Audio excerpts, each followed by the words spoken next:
ఓం శాంతి 21/11/2023 మధురమైన పిల్లలు, క్షణంలో ముక్తి మరియు జీవన్ముక్తులను ప్రాప్తి చేసుకునేందుకు మన్మనాభవ మధ్యాజీభవ.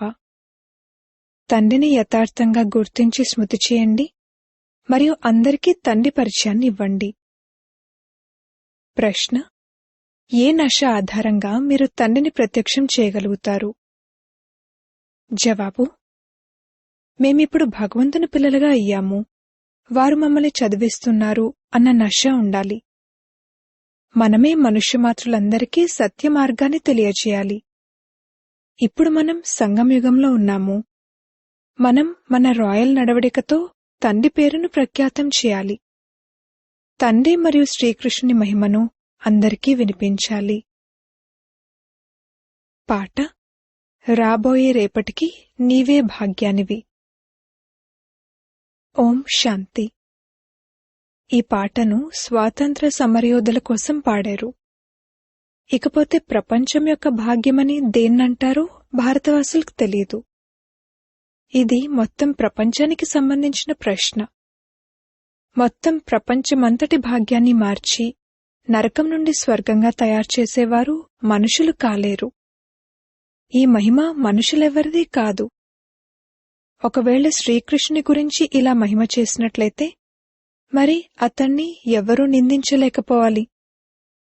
శ్రీకృష్ణుడు కళంకాలకు గురయ్యే విధంగా చవితి చంద్రుణ్ణి ఎలా చూశారు అన్నది కూడా మనుషులు అర్థం చేసుకోరు.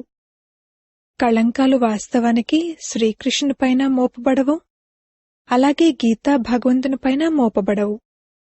కళంకాలు కలిగేది బ్రహ్మకే. శ్రీకృష్ణునిపై ఎత్తుకుపోయారు అనే కళంకాలను మోపుతారు. శివబాబా గురించైతే ఎవరికీ తెలీదు. తప్పకుండా ఈశ్వరుని వెనక పరిగెడతారు. కాని ఈశ్వరుడైతే నిందల పాలవ్వరు.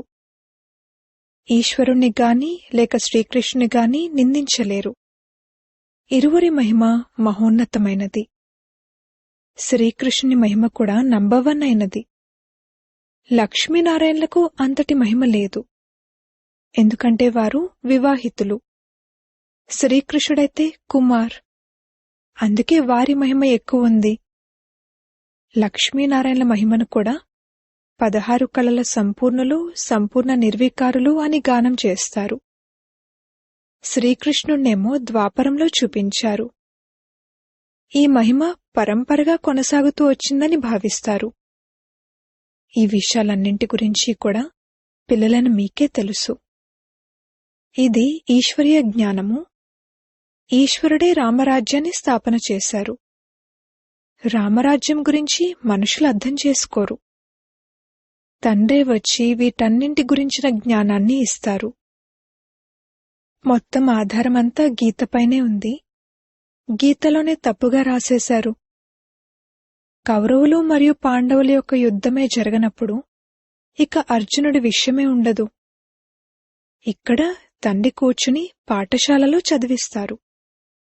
పాఠశాల అనేది యుద్ధ మైదానంలో ఏమైనా ఉంటుందా? అయితే ఇది మాయా రావణుడితో యుద్ధం. అతనిపై విజయాన్ని పొందాలి. మాయను జయించి జగజ్జీతులుగా అవ్వాలి. కాని ఈ విషయాలను కొద్దిగా కూడా అర్థం చేసుకోలేరు. డ్రామాలో ఈ విధంగానే నిశ్చితమై ఉంది. వారు చివర్లో వచ్చి అర్థం చేసుకునేదుంది, మరియు పిల్లలైన మీరే అర్థం చేయించగలరు. భీష్మ పితామహుడు మొదలైన వారిపైకి హింసాయుతమైన బాణాలను వేసే విషయమేమీ లేదు. శాస్త్రాల్లోనైతే ఎన్నో విషయాలు రాసేశారు.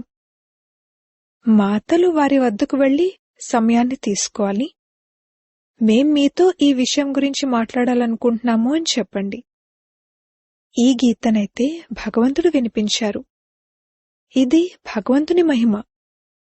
శ్రీకృష్ణుడు వేరు. మాకైతే ఈ విషయంలో సంశయం కలుగుతుంది. రుద్ర భగవాన్ వాచ, ఇది వారి రుద్రజ్ఞాన యజ్ఞం. ఇది నిరాకార పరంపిత పరమాత్మని జ్ఞాన యజ్ఞం. మనుషులేమో శ్రీకృష్ణ భగవాన్ వాచ అని అంటారు. భగవంతుడు అని వాస్తవానికి ఒక్కరినే అంటారు. వారి మహిమను రాయాలి. ఇది శ్రీకృష్ణుని మహిమ. ఇప్పుడు ఇరువురిలోనూ గీతా భగవంతుడెవరు? గీతలో సహజ రాజయోగమని రాయబడి ఉంది. తండ్రి అంటారు, అనంతమైన సన్యాసాన్ని చేయండి. దేహసహితంగా దేహపు సర్వ సంబంధాలను విడిచి స్వయాన్ని ఆత్మగా భావించండి. మన్మనాభవ, మధ్యాచి భవ. తండ్రైతే చాలా మంచి రీతిలో అర్థం చేయిస్తారు. గీతలో శ్రీమద్ భగవాను వాచానుంది. శ్రీ అనగా శ్రేష్ఠులు అని పరంపిత పరమాత్ముడైన శివుణ్ణే అంటారు. శ్రీకృష్ణుడైతే దైవీ గుణాలు కల మానవుడు. గీతా భగవానుడు శివుడు. వారు రాజయోగాన్ని నేర్పించారు. తప్పకుండా చివర్లో అన్ని ధర్మాలు వినాశనమై ఏకధర్మ స్థాపన జరిగింది. సత్యుగంలో ఒక్క ఆది సనాతన దేవీదేవత ధర్మమే ఉండేది. దానిని శ్రీకృష్ణుడు కాదు, భగవంతుడు స్థాపన చేశారు. ఇది వారి మహిమ. వారిని త్వమేవ మాతాశ్చ పితా త్వమేవ అంటారు. శ్రీకృష్ణుని ఈ విధంగా అన్నరు. మీరు సత్యమైన తండ్రి యొక్క పరిచయాన్ని ఇవ్వాలి. మీరు ఇలా అర్థం చేయించొచ్చు. భగవంతుడే ముక్తిప్రదాత మరియు మార్గదర్శకుడు. వారు అందర్నీ తీసుకువెళ్తారు. దోమల గుంపు వలె అందర్నీ తీసుకువెళ్లడం అనేది శివుని పని మాత్రమే. సుప్రీం అన్న పదం కూడా చాలా బాగుంది. కావున పరంపిత శివ పరమాత్ముని మహిమ వేరు, శ్రీకృష్ణుని మహిమ వేరు. రెండింటినీ నిరూపించి అర్థం చేయించాలి. శివుడైతే జనన మరణాల్లోకి రారు. వారు పతిత పావనుడు. శ్రీకృష్ణుడైతే పూర్తి 84 జన్మలు తీసుకుంటారు. మరిప్పుడు పరమాత్మని ఎవరిననాలి? ఇది కూడా రాయాలి. అనంతమైన తండ్రి గురించి తెలియని కారణంగానే అనాథలుగా దుఃఖితులుగా అయ్యారు.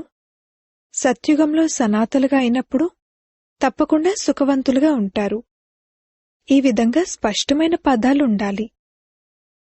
తండ్రి అంటారు, నన్ను స్మృతి చేయండి మరియు వారసత్వాన్ని తీసుకోండి. క్షణంలో జీవన్ముక్తి. ఇప్పుడు కూడా శివబాబా ఈ విధంగానే అంటారు. మహిమను పూర్తిగా రాయాలి. శివాయ నమః. వారి ద్వారా స్వర్గ వారసత్వం లభిస్తుంది. ఈ సృష్టి చక్రాన్ని అర్థం చేసుకోవడం ద్వారా మీరు స్వర్గవాసులుగా అవుతారు. ఇప్పుడు నిర్ణయించండి, రైట్ ఏమిటి? పిల్లలను మీరు సన్యాసుల ఆశ్రమాలకు వెళ్లి వ్యక్తిగతంగా కలవాలి. సభల్లోనైతే వారికి ఎంతో అహంకారం ఉంటుంది. మనుషులకు సత్యమైన మార్గాన్ని ఎలా తెలియజేయాలి అన్నది కూడా పిల్లలైన మీ బుద్ధిలో ఉండాలి. భగవాను వాచ, నేను ఈ సాధువులు మొదలైన వారిని కూడా ఉద్ధరిస్తాను. ముక్తి ప్రదాత అన్న పదం కూడా ఉంది. అనంతమైన తండ్రే నా వారిగా అవ్వండి అని అంటారు. తండ్రి కొడుకును ప్రత్యక్షం చేస్తారు, మళ్లీ కొడుకు తండ్రిని ప్రత్యక్షం చేస్తారు. శ్రీకృష్ణున్నైతే తండ్రి అన్నరు. గాడ్ ఫాదర్కు అందరూ పిల్లలవ్వగలరు. మనుష్యమాతృనికి అందరూ పిల్లలవ్వలేరు. కావున పిల్లలను మీకు అర్థం చేయించేందుకు ఎంతో నష ఉండాలి. అనంతమైన తండ్రికి మనం పిల్లలము. రాజు బిడ్డ అయిన రాజకుమారుడి నడవడిక చూడండి, ఎంత రాయల్గా ఉంటుంది. కాని పాపం శ్రీకృష్ణునిపై భారతవాసులు కళంకాలు మోపారు. ఈ మాట అంటే మరి మీరు కూడా భారతవాసులే కదా అంటారు. అప్పుడు మీరు చెప్పండి, అవును, మేం కూడా భారతవాసులమే. కాని మేమిప్పుడు సంగమంలో ఉన్నాము. మేం భగవంతుని పిల్లలుగా అయ్యాము మరియు వారి ద్వారా చదువుకుంటున్నాము. భగవాను వాచ, మీకు రాజయోగాన్ని నేర్పిస్తాను. ఇది శ్రీకృష్ణుని విషయం కాదు. మున్ముందు అర్థం చేసుకుంటూ ఉంటారు. జనక మహారాజు కూడా సూచన ద్వారానే అర్థం చేసుకున్నారు కదా. పరంపిత పరమాత్మను స్మృతి చేశారు మరియు ధ్యానంలోకి వెళ్లిపోయారు. ధ్యానంలోకైతే ఎంతోమంది వెళ్తూ ఉంటారు. ధ్యానంలో నిరాకారి ప్రపంచాన్ని మరియు వైకుంఠాన్ని చూస్తారు. మేము నిరాకారి ప్రపంచం యొక్క నివాసులము అనేది తెలుసు. పరంధామం నుండి ఇక్కడికొచ్చి పాత్రను అభినయిస్తారు. వినాశనం కూడా ఎదురుగా నిలబడి ఉంది. సైన్స్ వారు చంద్రునిపైకి వెళ్లేందుకు కష్టపడుతూ ఉంటారు. ఇది సైన్స్ యొక్క అతి అహంకారంలోకి వెళ్లడం. దీని ద్వారా తమను తామే వినాశనం చేసుకుంటారు. ఇకపోతే చంద్రుడు మొదలైన వాటిలో ఏమీ లేదు. విషయాలైతే చాలా బాగున్నాయి. కేవలం అర్థం చేయించే యుక్తి కావాలి. మాకు శిక్షణ ఇచ్చేవారు ఉన్నతోన్నతుడైన తండ్రి. వారు మీక్కూడా తండ్రే. వారి మహిమ వేరు, శ్రీకృష్ణుని మహిమ వేరు. ఇది అవినాశీ రుద్రజ్ఞాన యజ్ఞం. ఇందులో అంతా ఆహుతి అవనున్నది. పాయింట్లు చాలా బాగున్నాయి, కాని బహుశా ఇంకాస్త సమయం పడుతుందేమో. ఈ పాయింట్ కూడా బాగుంది. ఒకటేమో ఆత్మిక యాత్ర, ఇంకొకటి దైహిక యాత్ర. తండ్రి అంటారు, నన్ను స్మృతి చేసినట్లయితే అంతిమ స్మృతిని బట్టి గతి ఏర్పడుతుంది. ఆత్మిక తండ్రి తప్ప ఇంకెవ్వరూ ఇది నేర్పించలేరు. ఇటువంటి పాయింట్లు రాయాలి. మన్మనాభవ, మధ్యాచి భవ. ఇది ముక్తి జీవన్ముక్తుల యాత్ర. యాత్రనైతే తండ్రే చేయిస్తారు, శ్రీకృష్ణుడు చేయించలేరు. స్మృతి చేసే అలవాటు చేసుకోవాలి. ఎంతగా స్మృతి చేస్తారో అంతగా సంతోషం ఉంటుంది. కాని మాయ స్మృతి చేయనివ్వదు. అచ్చా, మధురాతి మధురమైన సిక్కిలదే పిల్లలకు మాతా పిత బాబ్దాదాల ప్రియస్మృతులు మరియు గుడ్ మార్నింగ్. సేవనైతే అందరూ చేస్తారు, కాని ఉన్నతమైన మరియు సాధారణమైన సేవలు ఉన్నాయి కదా. ఎవరికైనా తండ్రి పరిచయాన్ని ఇవ్వడం చాలా సహజం. అచ్చా, ఆత్మిక పిల్లలకు ఆత్మిక తండ్రి నమస్తే. రాత్రి క్లాస్. ఏ విధంగానైతే పర్వతాలపైకి గాలి పీల్చుకునేందుకు, రిఫ్రెష్ అయ్యేందుకు వెళ్తారు. ఇంట్లో లేక ఆఫీస్లో ఉంటే బుద్ధిలో పనే ఉంటుంది. బయటకు వెళ్ళినట్లయితే ఆఫీస్కు సంబంధించిన ఆలోచనల నుండి ఫ్రీ అయిపోతారు. ఇక్కడికి కూడా పిల్లలు రిఫ్రెష్ అయ్యేందుకు వస్తారు. అర్ధకల్పం భక్తి చేస్తూ చేస్తూ అలసిపోయారు. పురుషోత్తమ సంగమయుగంలో జ్ఞానం లభిస్తుంది. జ్ఞానయోగాలతో మీరు రిఫ్రెష్ అవుతారు. ఇప్పుడు పాత ప్రపంచం వినాశనం అవుతుందని, కొత్త ప్రపంచం స్థాపన అవుతుందని మీకు తెలుసు. ప్రళయమైతే జరగదు. ప్రపంచం పూర్తిగా అంతమైపోతుందని వారు భావిస్తారు, కాని అలా జరగదు. పరివర్తన అవుతుంది. ఇది ఉన్నదే నరకం, పాత ప్రపంచం. కొత్త ప్రపంచం మరియు పాత ప్రపంచం అంటే ఏమిటి, ఇది కూడా మీకు తెలుసు. మీకు వివరంగా అర్థం చేయించడం జరిగింది. మీ బుద్ధిలో విస్తారం ఉంది. అది కూడా నంబర్వార్ పురుషార్థానుసారంగా. అర్థం చేయించడంలో కూడా ఎంతో రిఫైన్నెస్, మెరుగుదనం కావాలి. ఎవ్వరికైనా వెంటనే బుద్ధిలో కూర్చుండిపోయేలా అర్థం చేయించండి. కొంతమంది పిల్లలు అపరిపక్వంగా ఉన్నారు. వారు నడుస్తూ నడుస్తూ పడిపోతారు. ఆశ్చర్యం కలిగించేలా వింటారు, వినిపిస్తారు అని భగవాను వాచ కూడా ఉంది. ఇక్కడ మాయతో యుద్ధం జరుగుతుంది. మాయ నుండి మరణించి ఈశ్వరునికి చెందినవారుగా అవుతారు. మళ్ళీ ఈశ్వరుడి నుండి మరణించి మాయకు చెందినవారిగా అవుతారు. దత్తత తీసుకోబడి మళ్లీ వదిలి వెళ్ళిపోతారు. మాయ చాలా శక్తివంతమైనది. ఎంతో మందిని తుఫానులోకి తీసుకొస్తుంది. గెలుపోటములుంటాయని పిల్లలు కూడా అర్థం చేసుకుంటారు. ఈ ఆటే గెలుపోటముల ఆట. 5 వికారాలతో ఓడిపోయారు. ఇప్పుడు మీరు గెలవడానికి పురుషార్థం చేస్తున్నారు. చివరికి విజయం మీదే. తండ్రికి చెందినవారుగా అయ్యారు కావున దృఢంగా అవ్వాలి. మాయ ఎంతగా ప్రలోభ పెడుతుంది అనేది మీరు చూస్తారు.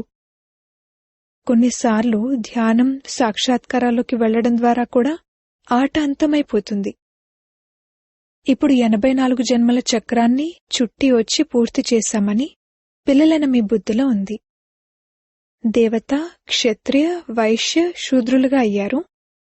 ఇప్పుడు శూద్రుల నుండి బ్రాహ్మణులుగా అయ్యారు. బ్రాహ్మణులుగా అయి మళ్లీ దేవతలుగా అవుతారు. ఇది మర్చిపోకూడదు. ఒకవేళ ఇది కూడా మర్చిపోయినట్లయితే అడుగులు వెనకబడతాయి. అప్పుడిక బుద్ధి ప్రాపంచిక విషయాల్లో నిమగ్నమైపోతుంది. మురళి మొదలైనవి కూడా గుర్తుండవు. స్మృతియాత్ర కూడా కష్టమనిపిస్తుంది. ఇది కూడా ఆశ్చర్యమే. కొంతమంది పిల్లలకు బ్యాడ్జ్ పెట్టుకోవడానికి కూడా సిగ్గుగా అనిపిస్తుంది. ఇది కూడా దేహాభిమానమే కదా. నిందలైతే పడవలసిందే. శ్రీకృష్ణుడు ఎంత నిందల పాలయ్యారు. అందరికన్నా ఎక్కువగా శివబాబా నిందల పాలయ్యారు. ఆ తర్వాత శ్రీకృష్ణుడు, ఆ తర్వాత ఎక్కువ నిందల పాలయ్యింది రాముడు. నంబర్వారుగా ఉన్నారు. అలా నిందించడం వలన భారత్కు ఎంత నింద జరిగింది. పిల్లలైన మీరు ఇందులో భయపడకూడదు. అచ్చా, మధురాతి మధురమైన సిక్కిలదే పిల్లలకు ప్రియస్మృతులు మరియు గుడ్ నైట్. ధారణ కొరకు ముఖ్య సారము. మొదటి పాయింట్, బుద్ధితో అనంతమైన సన్యాసం చేసి ఆత్మిక యాత్రలో తత్పరులై ఉండాలి. స్మృతిలో ఉండే అలవాటు చేసుకోవాలి. రెండవ పాయింట్, తండ్రి కొడుకును ప్రత్యక్షం చేస్తారు, కొడుకు తండ్రిని ప్రత్యక్షం చేస్తారు. అందరికీ తండ్రి యొక్క సత్య పరిచయాన్ని ఇవ్వాలి. క్షణంలో జీవన్ముక్తి యొక్క మార్గాన్ని తెలియచేయాలి. వరదానము. మనస మరియు వాచ యొక్క మిలనం ద్వారా మ్యాజిక్ చేసే నవీనత మరియు విశేషత సంపన్న భవ. మనస మరియు వాచ, ఈ రెండింటి మిలనం మ్యాజిక్లా పనిచేస్తుంది. దీని ద్వారా సంఘటనలో వచ్చే చిన్న చిన్న విషయాలు ఎలా సమాప్తమవుతాయంటే, ఈ విషయంలో మ్యాజిక్ జరిగిందే అని మీకు అనిపిస్తుంది. మనసులో శుభభావన మరియు శుభ ఆశీర్వాదాలను ఇవ్వటంలో బిజీగా ఉన్నట్లయితే మానసిక అలజడి సమాప్తమైపోతుంది. పురుషార్థంలో ఎప్పుడూ నిరాశపడరు. సంఘటనలో ఎప్పుడూ గాబరా పడరు. మనసా వాచ యొక్క సమ్మిళితమైన సేవ ద్వారా విహంగ మార్గపు సేవా ప్రభావాన్ని చూస్తారు. ఇప్పుడు సేవలో ఇదే నవీనత మరియు విశేషతతో సంపన్నంగా అవ్వండి.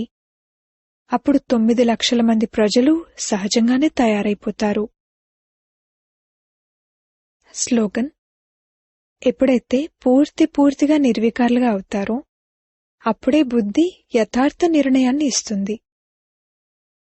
మాతేశ్వరి గారి మధుర మహావాక్యాలు. కలియుగి నిస్సార ప్రపంచం నుండి సత్యుగి సార ప్రపంచంలోకి తీసుకువెళ్లటం ఎవరి పని? ఈ కలియుగి ప్రపంచాన్ని నిస్సార ప్రపంచమని ఎందుకంటారు? ఎందుకంటే ఈ ప్రపంచంలో ఎటువంటి సారమూ లేదు. అంటే ఏ వస్తువులోనూ ఆ శక్తి లేదు. అనగా సుఖం, శాంతి, పవిత్రతలు లేవు. ఒకానొక సమయంలో ఈ సృష్టిలో సుఖం, శాంతి, పవిత్రతలుండేవి. ఇప్పుడా శక్తి లేదు.